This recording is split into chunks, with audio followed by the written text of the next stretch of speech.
Hello and welcome to AIL TV. Yes, today I had a double bill, and as you know, here at AIL TV, we talk about all kinds of stuff.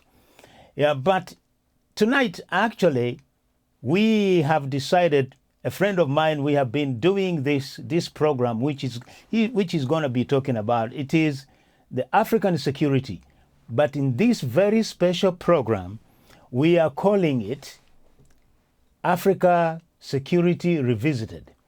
And let me introduce to you to my guest, because we don't want really to spend much time. We're already late 10 minutes. Technology, that's we have to blame the technology there. So now, right. Now, ladies and gentlemen, let me introduce to you TemiTope Olodo. He is yes, he is a counter-terrorism expert, but also he's a writer and he's an author. Now, Temi, you know, we have been doing this program, but while we are doing this, let me see. I need to send this program to people, right? I'm going to send you a link so that you can actually share it. Now. Sorry, copy link. I should have done this long time ago. Go to Temi. Here you go. You see, we are doing this live online. Maybe it is unprofessional, but we do. Now you can actually start sharing the program. Okay. Yes. Now, while you are sharing, I just want to pose this question. But before I pose the question, I want to play a clip of what we have been doing. Basically, it is like a recap. You have to remember, we have been doing this, talking about these issues, African security, especially Boko Haram in Nigeria, since 2014. Yes, but let us see let our viewers see what you said in 2014. 15 and 16. Africa has suffered and experienced violence through the acts of terrorism for many years. There are many terrorist organizations throughout Africa. The most deadliest of them all are Boko Haram in Nigeria and Al-Shabaab in Somalia. Boko Haram has overtaken ISIS. The terror group claimed 6,644 lives. And second in line is Al-Shabaab, which claimed 1,021 lives. Most terrorist organizations have grievances with governments, but Boko Haram and Al-Shabaab go beyond. Their sole aim is to establish Islamic State governments, caliphates, and Sharia law. It's important that I highlight, like I've been saying earlier, that terrorist group don't have planes. They don't have planes, they don't have the satellites, they don't have most of the things that the normal army do have in their possession. And yet they are beating, well organized, trained military formulations. These are killing machines, and they are defeating them, because of the approach and methodology that they are adopting. Why is this happening? Militant and terrorist groups are a prime source of insecurity in many parts of Africa. The question is, do we take security very seriously in Africa? We have to start asking questions. Why is it that the African Union or African leaders have been slow to come to the aid of Nigeria? Is it that they have actually spoken to the Nigerian government, offline, and Nigerian government have said they can deal with it, as they used to say that they are on top of the issue? Or is it that nobody have offered help? In fact, the Speaker of the Nigerian House of Representatives said some few days ago that he's giving, the military chief less than 1 week to produce the kids, or to resign. But luckily, the former Prime Minister of the UK, Gordon Brown, has come to their aid, saying that UK might provide help. Nigerian military need to develop a media strategy. They need to have a proper media strategy. They need help of the diaspora, who are very good, in the use of media technology, to help them to be able to deal with this. Why is it that Boko Haram videos are all over, and nobody have actually tried to block them out like it's done in the UK and like it's done in America? Why is it that this is happening? Out of the 170 million people in Nigeria, or out of the 500 million, people in West Africa, or over 1 billion people in Africa, not one single person is credible enough to get a direct contact with Boko Haram and say stop. There are people that are claiming they have direct source with Boko Haram, and they said that the corruption in Nigeria is one of the reasons why the issue of Boko Haram could not be resolved. In fact, the Australian negotiator went on to say and started mentioning names of individuals in top government, that holds the government post in the past and present, have been involved with sponsoring Boko Haram. So that's what you said. This is what we have been actually saying for a long time, since 2015. No, 14 actually. Yeah. That's when, now, until today, well, as of now we are talking, Boko Haram is still causing havoc. So, so in your opinion, what do you think has gone wrong? Thank you so much for having me on your program again, as ever. We've been on this, and it's quite interesting that I've grown white beards throughout the period now. I started talking when I don't have white beards, and yet I have white beards, and Boko Haram is still a force to be reckoned with in the Nigerian space. I say that with no apology, because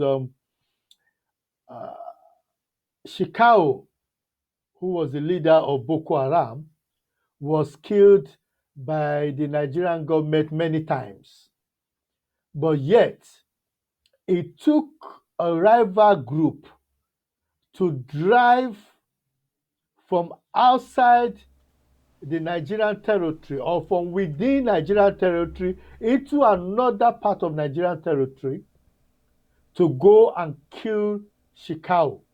And yet, both the people that went to kill him and the people that were involved, the Nigerian military could not do anything about it, with all the planes they have been buying from 2014 to date.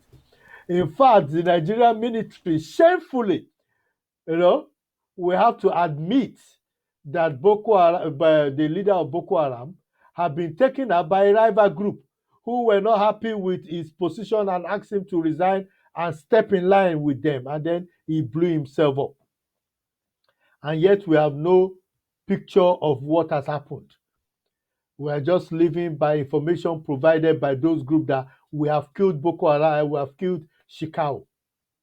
Now, I've always said, and I stand by it, that you could not use a military tank to kill a bush rat. It's not proportionate. And this war on terror, you need to take it down to the grassroots and deal with it. Now, when you used to talk to me some 4, 5, 7, 8 years ago about Boko Haram and terrorism in Nigeria, I used to say that it would take 20 years to get rid of Boko Haram.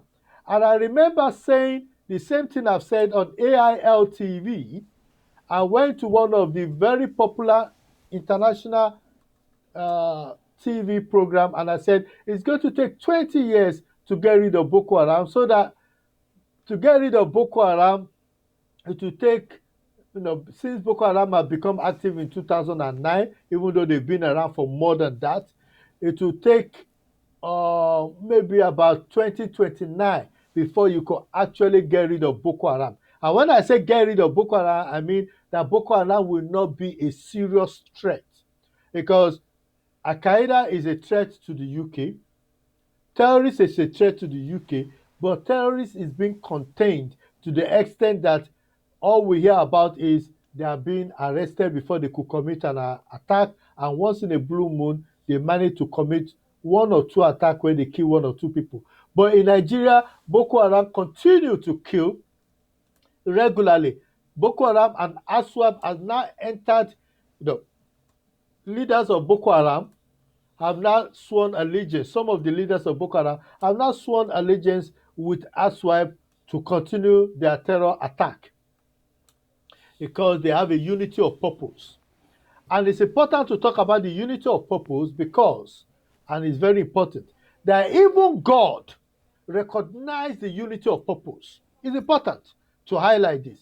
That even in the good book, God himself was worried when the people came together and said, we will build a tower that will reach up to heaven.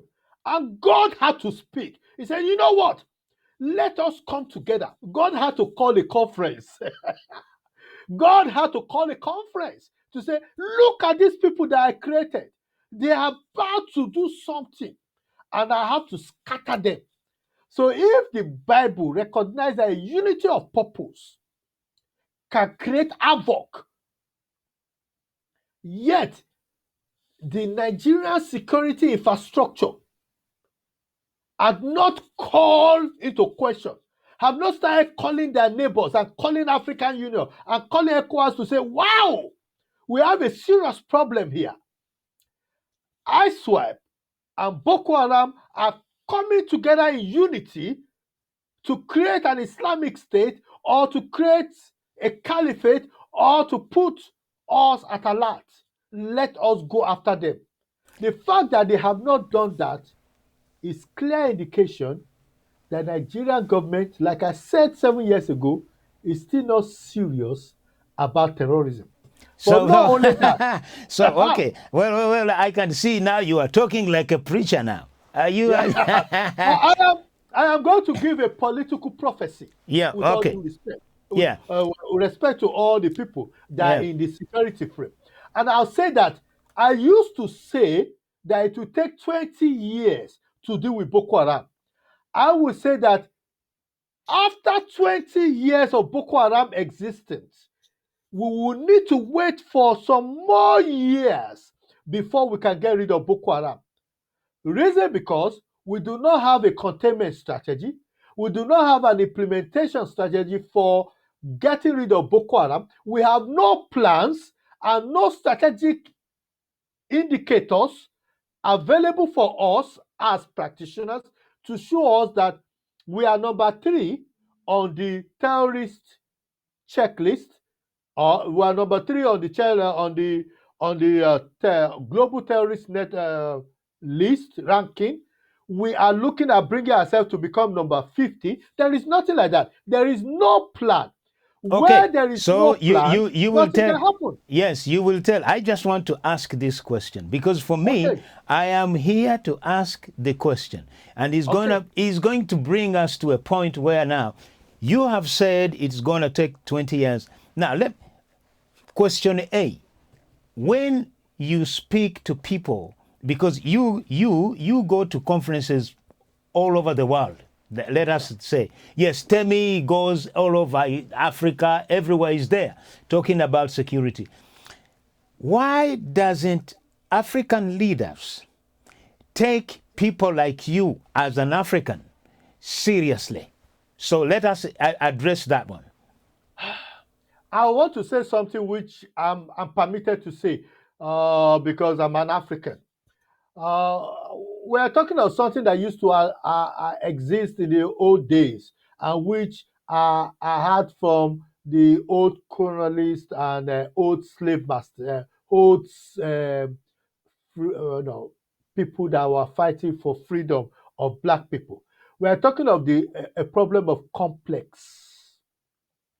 There is a complex issue that is going on, that is an undercurrent, where the diasporans are not actually welcome. Their money, of course, is welcome in Africa, but their talent is not really welcome in certain sectors in Africa.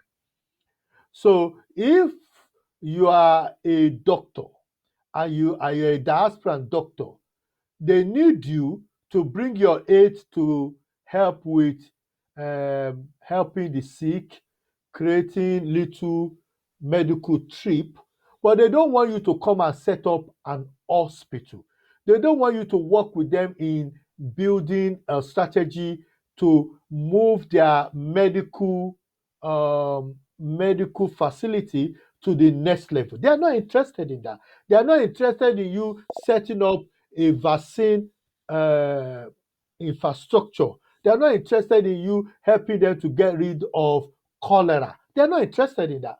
They want you to come in and use their service to help the needy, where you bring in your equipment and help the people in the village, to help them with their, but they're not interested in those things. It's a serious problem. It's a serious problem. Our leaders are not ready. But when you look at places like Israel, when you look at places like Saudi Arabia, when you look at places like Lebanon, when you look at other countries, not outside Africa, you find out that they utilize the diaspora in such a way to add value to their national development. The Irish did it. They went to bring in the Irish Americans who are pumping things into Ireland and making that nation great. But not in Africa. Not in Africa. They want you to bring in your resources, but they don't want you in the realms of affairs. It's a serious problem. We need to deal with the complexity challenge in order to be able to transpose the diaspora to add value to national development in Africa. Okay, I am asking these questions. Yeah. We are still on the issue of how terrorism can be defeated in Africa. So take, for example, your president. Can I say your president? Yeah. Yeah, because my president is the father of the nation. Yeah. Is the president of Nigeria. I hold the dual citizenship, so he is my president and the first president, the Yeah. father of the nation. Right. So yes, I will accept it. That's my father. But because I remember Fela, every time he came on the stage, he used to say, "Your president said," and he used to say, "I don't have any president." So maybe some Nigerians might hold that view. But okay, look, when Buhari was campaigning, we one day we will actually pull out that, because we've been everywhere. Yes. He actually promised people that he will defeat Boko Haram in 3 months. Yes. When he gets in office. So Yes, he did. now you give us your analysis. What went wrong? He's a military man. He should have known how to strategize and defeating these. How is that? But Boko Haram, is it an army? Boko Haram. Let us start with Buhari. Buhari. Okay. What is his problem? Let me steal the thunder from the word of a very wise man called Barack Obama, who said, Africa do not need strong leaders. What Africa needs is strong institutions. So as strong as our commander-in-chief of the armed forces, President Muhammad Buhari, GCFR, Mr. Buhari, or President Buhari, is just one man. He gives the order, but the lack of a strong institution is part of the serious challenge that is hampering the successful implementation and eradication and defeat of Boko Haram and ASWAP in Nigeria. So you could give as many orders and you could buy as many weapons. When the foundation is weak, you are unable to deliver what you want to deliver. Okay, so what I'm gonna now, let me again ask this question. It's a very simple question. There is trouble in Mozambique. Yes. And the jihadists in Mozambique have really caused havoc like you cannot believe. Because true. I remember we were talking about that with David Otto and stuff. But until recently, Rwandan forces went into Mozambique within 2 weeks of deployment. The Rwandese forces, together with the Mozambican forces, we are going to play the videos here. By the way, the sources of the video we are going to play, I believe we are not infringing the law, but I have acknowledged that we are getting these videos from the source where they come from. Because as you are doing your commentary, these videos will be running in the back. I want to know, how is that possible? A small country like Rwanda can go into Mozambique and actually disperse all these jihadists. And in fact, even on the videos, they are saying within 2 months, they want to have completed the job. And that's it. Because they are not even holding back. They are saying, we have captured the jihadists, and some of them we have killed them point blank, and that's it. No apology. What's wrong with the giant of Africa? Yeah. Okay, let me now tell you, the giant of Africa, for your viewers, must remember, some of your viewers who are very intelligent will remember, that Chad actually, when called upon by Nigeria to assist them, helped to get rid of Boko Haram, and Nigeria, working with Chad, got rid of Boko Haram to a large extent. That Boko Haram was at a minimum level. So the Nigerians were pushing them, Chad was pushing them, and most of them just disappeared, literally. And not only that, so that is an example of what is happening now in Mozambique, where you bring in another country to help. And they actually did. And Chad really helped Nigeria to actually deal with Boko Haram. But not only that, Nigeria brought in mercenaries, and those mercenaries dealt with Boko Haram to the extent that Boko Haram was not holding any territory as of 2015, and that allowed for the election to take place in Nigeria, in all Nigerian territories in 2015, with Boko Haram decapitated to such a level that they could not even affect any of the election that was taking place. So it is in the history book that using external forces in the war against terror in Nigeria has actually yielded profit. Profit in the sense that Boko Haram was dealt with well, very, very well. However, I mentioned something earlier, which I know your intelligent viewers listening to me will have caught hold of, which is the containment strategy. To date, Nigeria do not have a containment strategy. So as they are gaining one ground and leaving that ground, Boko Haram is coming back and taking over, and Boko Haram SWAT are coming back and taking over those places and creating more havoc as they do. So now, I'm a Christian, so I pick from the good book. The good book says that if you drive away the demon, and the demon looks back and sees that nothing is in that place that you've driven him away from, it will call on other demons, so that when they come back, they will have tenfold more demons coming into that place. It is a strategy. It's called the containment strategy. When you drive away the demons, you need to have a containment strategy in place to be able to hold that territory. So if 3,000 years ago, during the time of Jesus Christ, it talked about that, and that simple strategy could not be used by the Nigerian security infrastructure, it shows that, well, it's either they are not learning or they've not been schooled enough in the school of security warfare to be able to hold that territory.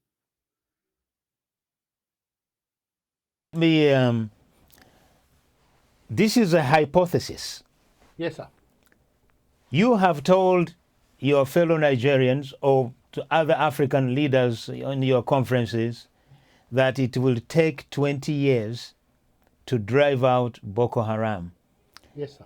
If you were to give, if they were to call you again and speak to them, what will you be telling them? After seeing an example of Rwanda, what would you be saying? I'll be saying to them that if Nigeria continues at the level that it's going, it will take more than 20 years to get rid of Boko Haram and ISWAP. They have opened the gates to terror. But if they use a multi-dimension security intervention solution, such as the use of some African countries to help bring those boots on the ground to help secure Nigerian territory, contain it, they will be able to get rid of Boko Haram and Aswa, but not only get rid of them, they will be able to put in place the appropriate infrastructure to hold that place. Let me give you another example, sir. 20 years after American and the United Kingdom and the 99 plus countries that went into Afghanistan, 2 weeks, it only took Taliban 2 weeks to overrun majority of the places that they have gained over 20 years. And that's what I'm saying. It's not just about just cleaning off Boko Haram. It's about winning the heart and minds of the people on the ground. As we speak, when Boko Haram goes back to those areas, those people are willing to pay taxes to Boko Haram. You need to win the heart and mind of the people in those places. Now, let me give you a classic example, sir, so that our people that are listening to me can understand. If Boko Haram is dropped in Lagos right now and they commit havoc in Lagos, i.e. they enter Lagos, I can tell you, within 2 years of fighting Boko Haram in Lagos, Boko Haram will be non-existent in Lagos because the community and the structure in Lagos, the people in Lagos are not ready to accept Boko Haram to lord over them, so that they have not only the military might to fight Boko Haram, the external force to fight Boko Haram, but they also have the people willingness to get rid of Boko Haram. I do not, and I'm saying it without apology, to say that the atmosphere in the northern state of Nigeria is a breeding ground for violence extremism. So there is a breeding ground for extremism in northern Nigeria, and because that breeding ground is still existing, even if you get rid of Boko Haram, without getting rid of the oxygen that is perpetuating violence extremism and extremism in northern Nigeria, it will be impossible to get rid of extremism in Boko Haram in northern Nigeria. And as a result of the fact that violence extremism cannot be extinguished from, or violence extremism and radicalization cannot be extinguished from northern Nigeria, it will be impossible to get rid of extremism and violence extremism in northern Nigeria until Jesus returns. So in other words, except you are willing to change the orientation of the extremism nature in northern Nigeria, it will be impossible to get rid of violence extremism in northern Nigeria. And that is the shocker. Okay, right. Now let us come back again. The leadership. Buhari. You know, I'm even framing this question, I'm struggling, because does he have the power? Does he any commanding power to stop not stopping? Do people really listen to him, or what sort of respect does he have now within Nigeria? He has the appropriate respect that he needs. But let me give you a classic example, sir, so you can understand the immense challenge that we are facing. There is something in the UK as we speak. They have been arresting a lot of people in the United Kingdom for terrorist activities. And let's be very, very clear. There are two types of terrorist challenges that we have in the UK. We have the white extremists and we have the Islamic extremists. Yep. Now, the problem you don't have is finding a patriotic British citizen. I use the word a patriotic British citizen, an ordinary British citizen, going to sell weapons to Al Qaeda to bomb the United Kingdom. God save the Queen. God save the Queen. What I'm trying to say to you is that an ordinary British citizen, maybe 1% of a disgruntled British citizen, I use the word British citizen in inverted comma, which is those that are British citizens of other ethnic minority who are receptive to violence extremism, some of them, not all of them, are willing to carry out terrorist attack in the United Kingdom. Yeah? And are willing to do that activities. But it will be very difficult to find a large population of the United Kingdom willing to trade with Al Qaeda or with a terrorist to bomb the United Kingdom. However, I am sorry to say that in northern Nigeria, a large population, mark my word, a large population is willing to sell food to the terrorist, weapon to the terrorist, give information to the terrorist, because they are sympathetic to the cause of the terrorist and to the Islamic agenda of the terrorist. So in other words, what I'm saying to you is that there is an undercurrent radicalization that is going on in northern Nigeria, that if there is not a superior narrative to beat and kill that narrative, you are unable to get rid of Boko Haram and people with that kind of narrative in Nigeria. So in other words, regardless of the effort of the Mr. President, regardless of the effort of the security services, the problem you have is, as Mr. President, like Jesus Christ, is sitting down with the disciples, the inner concourse, the 12 disciples. There is one Judas in their midst, and that one Judas is enough to send Jesus to the cross. In other words, no matter what Mr. President is coming up with, no matter what the security services is coming up, there is one Judas, there is one person, there is one sympathetic person in northern Nigeria. There is one sympathetic person in northern Nigeria that is willing to sell food, willing to give information, willing to sell weapons to Boko Haram and to people with those violence extremism thought to destroy all the effort of the Nigerian state to get rid of Boko Haram. So that is the problem that we have. The patriotism in northern Nigeria to ensure a unity of purpose to get rid of Boko Haram does not exist. Even that unity of purpose, I would say, is at a level like maybe 10%. The fact that you have at least about 5% within that population that is willing to sell products to Boko Haram and ISWAP, to sell equipment to Boko Haram, to give them information, means that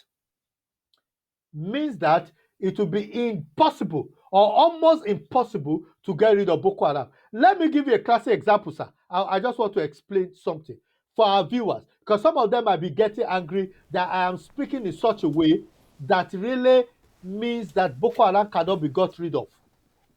As we speak right now, the Commissioner of Information in Niger State, Commissioner of Police and Commissioner of Information in Niger State was adopted. Was adopted within the Nigerian territory, sir. It was adopted within the Nigerian territory until it was rescued or it was released. They say it was released, but we've not heard of any information about the people that arrested, the people that adopted him being apprehended. Now, let me say something that will shock the Nigerian people and people that are listening to me right now. The Nigerian military plane was shot down in Bida. Bida is like is very close to Abuja. Meanwhile, the governor of Niger State, which is a next door neighbor to Abuja, have already said in the public domain that Boko Haram is within the forest in Niger State. And in Bida, they shot down that in Niger State or Nasarawa State, they shot down a jet, a military jet, which is flying above 1,000 feet. Now, international flights, when they are coming into Abuja, have to come down as low as 1,000 feet. In other words, if a land-to-air missile can hit a military jet and bring it down, if a bandit can have enough equipment to bring down a jet, now these bandits do not have planes, but they have the equipment to bring down a jet. What it means is that commercial flight coming into Abuja is not safe. I am saying it. I stand to be corrected. Commercial flight coming into the capital of the Federal Republic of Nigeria is not safe. In other words, foreign planes coming into land in Nigeria are not safe. Now, there is only one airline that I know that can actually deal with such a threat, and that is the Israeli airline. Now, if the British airline, the American airline, the Middle East airline coming to land in Nigeria can be attacked by a land-to-air missile, it shows you the vulnerability of the Nigerian airspace to asswipe and to hybrid bandit, because it was a bandit that brought down well, all right. Not a terrorist. Okay. Okay. So, right. So let us.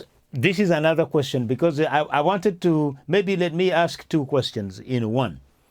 First of all, the people of northern Nigeria, yes, sir, do they consider themselves to be Nigerians, or because right now as we speak there is a whole lot of separate movements going on. Okay. Some people Okay. wants to be Let me now explain. Yeah. We have a big problem in northern Nigeria. And for those that are listening to me, I love northern Nigeria. I love Nigeria. So this is not a personal attack against northern Nigeria. When President Olusegun Obasanjo was in office, some of the states, federating units in Nigeria, decided to go for Sharia law, and they created a Sharia state. That was the beginning of the problem that we had in northern Nigeria. Because as we speak, if a governor in southern Nigeria stood up and said, I'm creating a Christian state, I know that many people will go against him to say, no, we want to be a normal state. We don't want to be a Christian state, because that means you'll be ruled by canon law. But they created a double judicial system. And as a result, what is happening in northern Nigeria is that Children are start up. Majority of the students, remember, that is where we have the bulk of the uneducated, unschooled children of 10 million plus. So we have 10 million plus Nigerian children that are out of school. Majority of them in northern Nigeria. And most of them will go to an Islamic school. So they start up with Islamic education. And Muslims, being Muslims, always see themselves first, just like Christians, as Muslims rather than as Nigerians. So the same with fundamental Christians. So I don't want you to look as if I'm picking on Muslims alone. Even fundamental Christians see themselves more as Pentecostal Christians than they see themselves from a state. They see themselves as followers of Christ, and just like the members of the followers of Islam see themselves as followers of Islam rather than from a state. So that is a problem that we have. So even though they are not coming out like Sunday Igboho to say they want to have a separate southwest region, nation called the Yoruba nation, or like the Nnamdi Kanu calling for the Biafra nation, what you have is a majority of individuals that see themselves ruled under the caliphate. They would like to be ruled under the caliphate. They would love to be ruled under the caliphate. And that's the reason why majority of the things that Boko Haram is calling for, which is what the Taliban are calling for, is something that majority of them have no problem with. They have no problem following the Sharia law. It's only that kind of Sharia law that Boko Haram is calling for is something that is so 12th century or 9th century that most of them will not want to ascribe to it, but they have no problem with it. Do you understand what I say?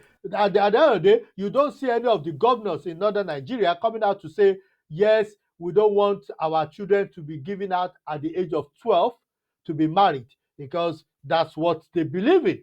They don't have any problem with saying that anyway, a calf-free should be killed. They have no problem with that. They would. It's just like the discussion that we have around on the dinner table about the nigger, the slave farm, the farm in the nigger in the house or the nigger in the village. Do you understand what I mean? So there are certain things, there are certain discussions that are not discussed at the dinner table, but everybody knows what they are talking about. You understand? So that is the problem they have in the north. Okay, so then another question would be, where do Boko Haram and all these bandits getting these sophisticated weaponry to come and terrorize people? Where do they get? Where the source? Where do they get the money? The money is coming from all kind of crimes that is being committed. The money is coming from other jihadist group. The money is coming before Boko Haram was holding most of the politicians hostage and saying, we will blow your house, we will go after your children if you don't give us money, and most of them were giving them money. So they have sympathizers. They also tax a lot of people in the community where they have strongholds. And as a result of taxing those people, they collect money from them. So that is one route through which they get their money. However, that being said, there's one thing about having money. There's something about getting people that want to sell you the weapon. But when you have people, so if you come to Kent, where I am now, you can't turn to a Kent man and say, sell me your weapons, I want to blow up Kent. And you think that a Kent man will be willing to sell you the weapon. Even a criminal that is selling weapons to people to go and rob the boys that are selling themselves knives. If you turn around to them and say, I want to buy your weapon in order for me to bomb your area, they will not sell you the weapon. Even IRA will not sell you weapons for you to go and bomb their territory. That is where I'm talking about patriotism. That is where I'm talking about the people in that community being aiding and abetting the ongoing slaughter of their own people. So there is a problem because a country with no history is a country heading for destruction. So as we speak right now, history is out of the curriculum, but you need a superior ideology to be able to beat the Boko Haram and ISWAP ideology. So what the Nigerian government need now is what what do you call him?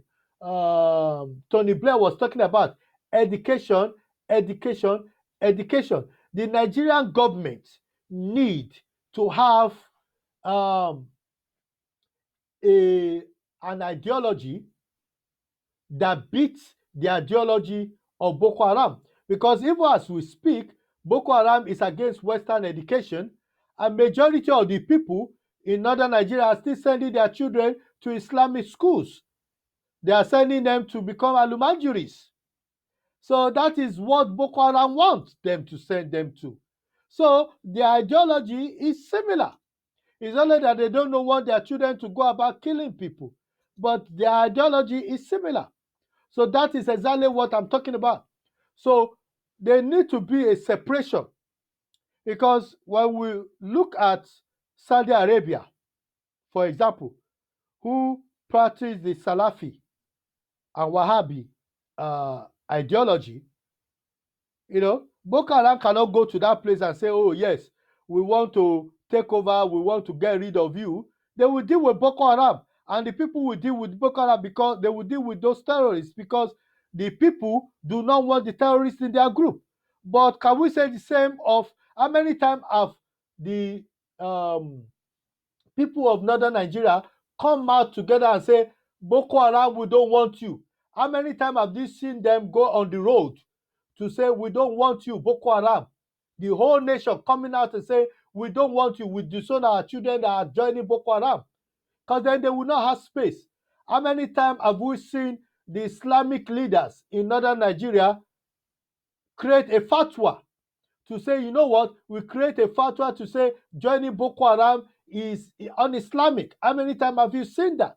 It doesn't happen.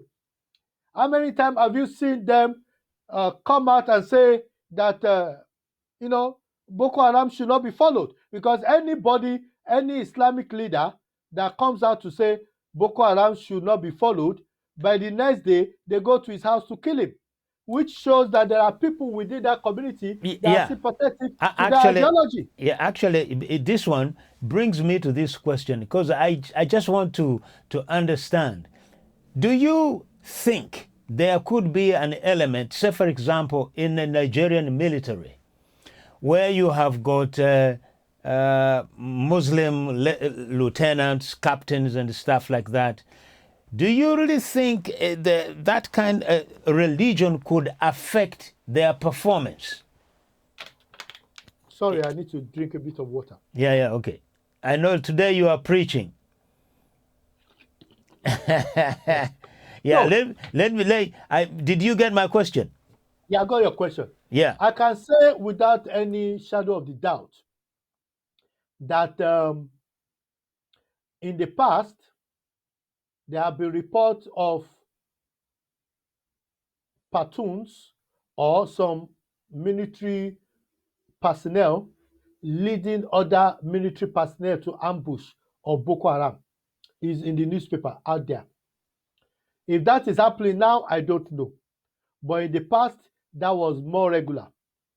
And when you have military that are ill-equipped, that you are not paying their salary, doctors are being owed money for 19 months, then I have no doubt in my mind that those kind of sabotage might still exist in one form or the other. What we don't know is how widespread it is. But we know that there are some elements within the system that are giving Boko Haram information or ISAP information for them to continue with what they're doing. Because if you starve them of the oxygen of what they do, if the community, the whole North is against Boko Haram, and it's evident that they are against it, and it's not a lip service, then you find out that Boko Haram will not have a space to be able to carry out the activities they carry out. Just like if there are a lot of people that are against uh, um, Sunday Igboho and his Yoruba group, then you find out that they will not have space to be able to talk. Same thing if there's a lot of people that are against the Biafras, then you will see that when they when they say people should sit at home, a lot of people will actually use that day for celebration outside their home to say that we are not with you. But that is not the case in the Okay, north. I'm gonna ask. I'm gonna ask this question, even though you can't see me, but you can hear my voice. Now, when you look at these forces from Rwanda, yeah, and their fellow counterparts from Mozambique, they look very well organized. They look very well, kind of trained as well, very well equipped. The giant of Africa, Nigeria. Do they have this kind of example? Temi. They have. Right. It would be wrong of me to say that they do not have the individuals, or they do not have the platoons, or they do not have the battalion that can do extraordinary work. The problem with Nigeria is corruption, corruption, corruption. There's so much corruption in the system. There's so much sabotage in the system that is making it difficult for them to be able to carry out the activity. I'll tell you, for example, that they have a counterterrorism strategy, but there is no implementation plan. And that is something that you will never see in other countries. And it's those kind of things. And even when we have talked and shown examples and more or less explain that they need to change their strategy, they need to bring in more people to assist, we found out that yet they are not moving forward and things are not changing. Now, we are here, we are talking, we are kind of, some people might say, yeah, you guys, you are armchair commentators. But do you think that the points that you are raising can be taken should they be taken seriously, or people in Nigeria are tired because you can't believe anything, or there is no one to believe. The newspaper is telling you this is happening, and then another information from the social media will come with their version of events. What even if when we talk here, how can we actually have proper conversations which will make sense to those governments? The problem we have is that a lot of them have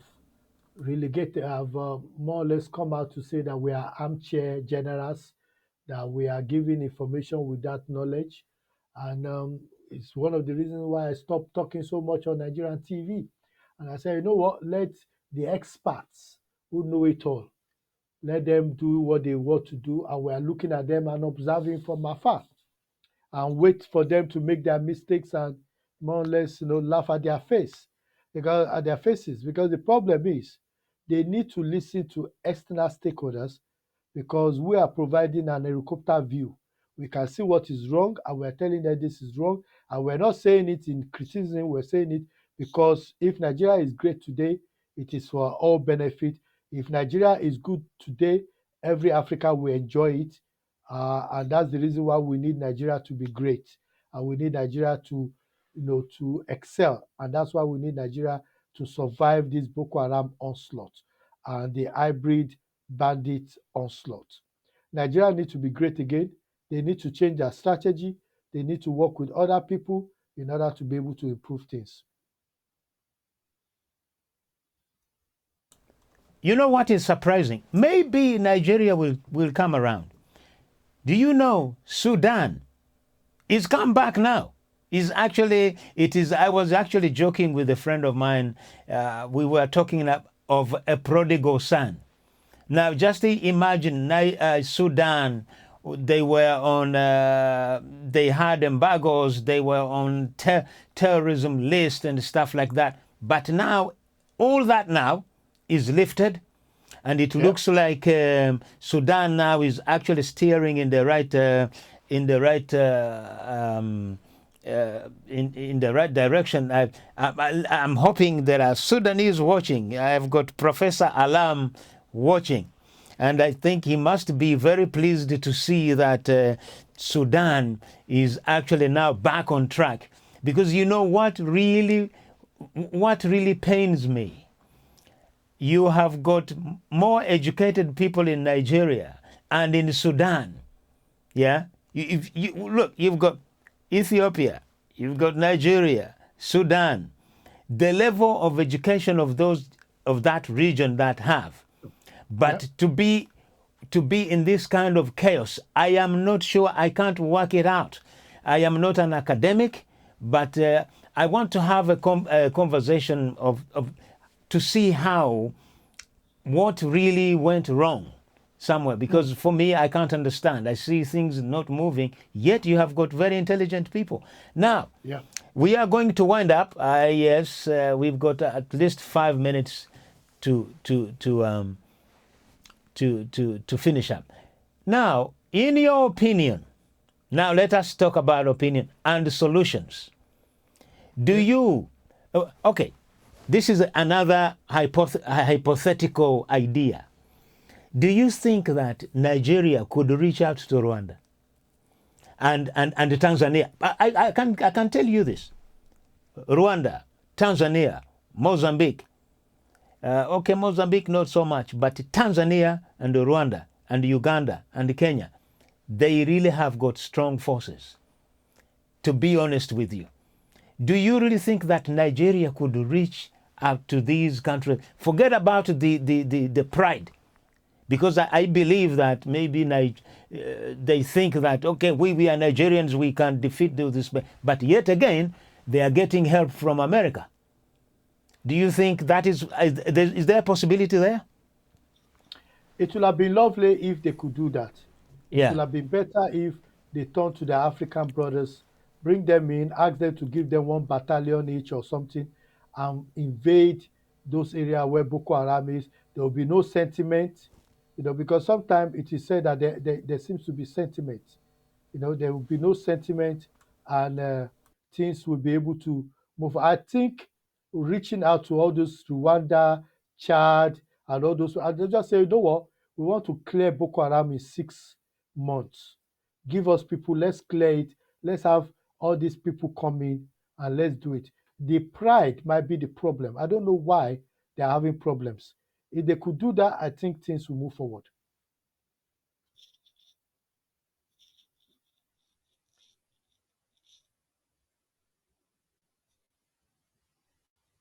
I can't hear you.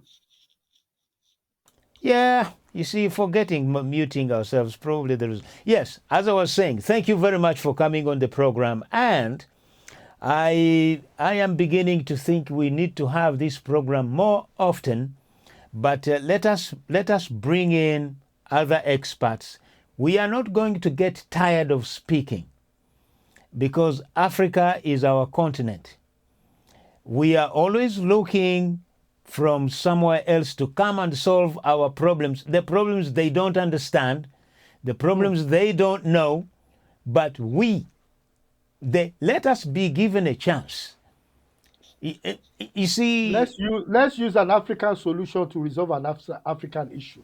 That's what I say. And you have nothing to lose, because if you bring in the African Union to help you, then they're just coming in on the short term. But Nigeria, I don't know, for one reason or the other, even when people were saying bring in the foreign troops, let them help you, bring in military contractors, let them help you sweep this thing off, and then you could take over. And so, no, we have the capacity to do it ourselves.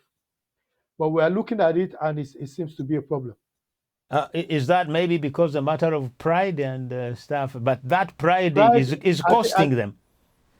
The pride is costing them, because there are strong individuals who are causing this problem. Because if you have strong institutions, we will not have this problem. So, ladies and gentlemen, I am stumbling here. Right. Now,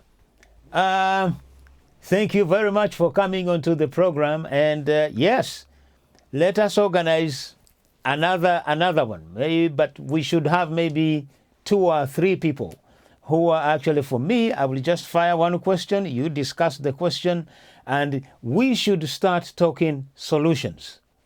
Okay. We should start talking solutions. And I know in the diaspora now, there are people who are capable. You know, I didn't see that before, but now I realize we have people in the diaspora. Probably we also need to retrain ourselves, and probably also we need our approach, how we do approach issues and how to solve problems.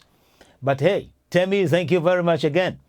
So, Thank you so much for having me. Yes, we will see you again. So, Okay, then. Thank you. okay. Okay, well. I'm a man called Jay, and thank you very much for watching. Yes, and for those who have, I've got people here who have actually been on the program watching, and I thank you very much. What I'm asking you to do, this conversation continues on social media. It's going to be, of course, it is on Facebook, and it is going to be on YouTube as soon as I finish, you get a YouTube link. And as of now, let me say thank you very much for watching. Until next week, we will come up with another program on the same issue of African security. For now, bye.